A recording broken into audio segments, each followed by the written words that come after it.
और बिहार में विधानसभा का चुनावी बिगुल बजते ही केंद्रीय चुनाव आयोग अपनी तैयारियों में जुट गया है। चुनाव आयोग की टीम बिहार के 3 दिवसीय दौरे पर कल पटना पहुंची है।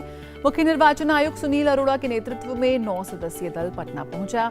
पटना में उन्होंने राज्य के मुख्य निर्वाचन अधिकारी HR श्रीनिवासन और राज्य के पुलिस अधिकारियों के साथ बैठक की।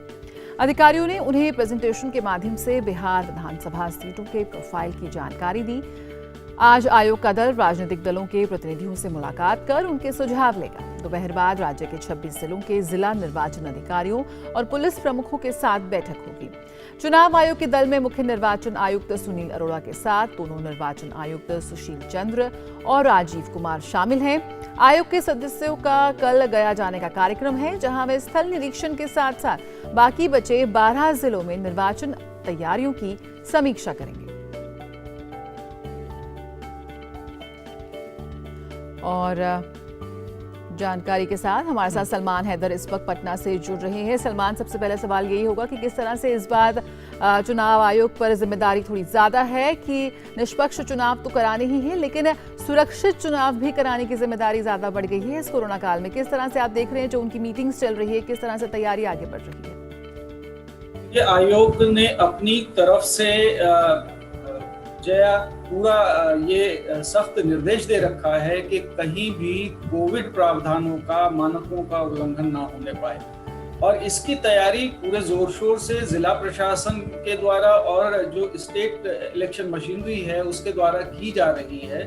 तो इस बार चुनौती दोहरी है, कुछ ज्यादा बूथ बनाए जा रहे हैं पिछली बार के मुकाबले, और फिर वहां पर जो सुरक्षा के उपकरण हैं, जैसे मतदान कर्मियों के लिए PPE किट या फिर सैनिटाइजर्स, मतदाताओं के लिए हैंड ग्लव्स और दूसरी सुरक्षा की व्यवस्था, 2 गज की दूरी की व्यवस्था। तो इस वजह से थोड़ी जिम्मेदारियां बढ़ गई हैं स्थानीय जिला प्रशासन की भी और चुनाव आयोग की भी, क्योंकि एक अपने आप में एक बड़ी चुनौती है और बिहार ऐसा अकेला राज्य है जहां की इस बार जो चुनाव हो रहे हैं वो बहुत कठिन परिस्थितियों में हो रहे हैं। हालांकि कठिन परिस्थितियां और भी हैं, जैसे बाढ़ अभी होके गुजरी है और बड़ी संख्या में प्रवासी मजदूर वापस लौट करके आए हैं।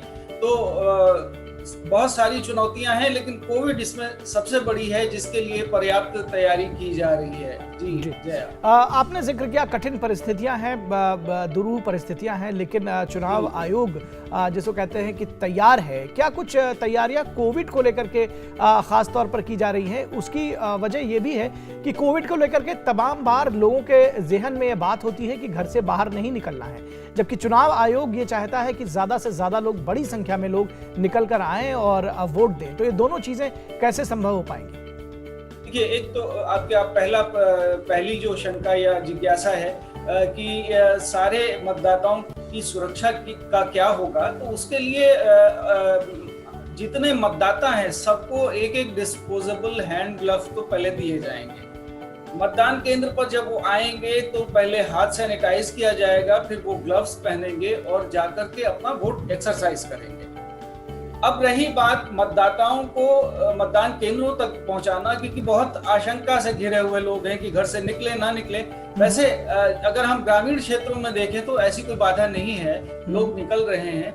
और इसके अलावा जो जिला स्तर पर जागरूकता के कार्यक्रम बड़े पैमाने पर चलाए जा रहे हैं। लोगों से कहा जा रहा है कि आप किस तरह से सुरक्षित दूरी और मास्क लगा करके किस तरह से आप मतदान करने जाएंगे और क्या क्या व्यवस्था वहां रहेगी, इस बारे में भी जानकारी दी जा रही है। खासतौर से जो दिव्यांग लोग हैं उनके लिए भी पूरे इंतजाम किए जा रहे हैं, और साथ में जो एक ब्रांड एम्बेसडर कहते हैं जिन्हें मतदाताओं का, वो भी बनाया जा रहा है चुनाव आयोग के द्वारा। तो ये सारी व्यवस्थाएं की जा रही हैं और इससे लगता है कि मतदान प्रतिशत पर बहुत ज्यादा असर नहीं पड़ने वाला है कोरोना की वजह से। जी चलिए देखते हैं क्या कुछ निकल कर आता है। बहुत बहुत शुक्रिया फिलहाल सलमान इस जानकारी के साथ जुड़ने के लिए। तो आज जो चुनाव आयोग का दल है वो विभिन्न राजनीतिक दलों के प्रतिनिधियों से मुलाकात करेगा और विभिन्न जो स्थिति है इस वक्त उसकी समीक्षा भी करेगा। और बिहार चुनावों को लेकर के सबकी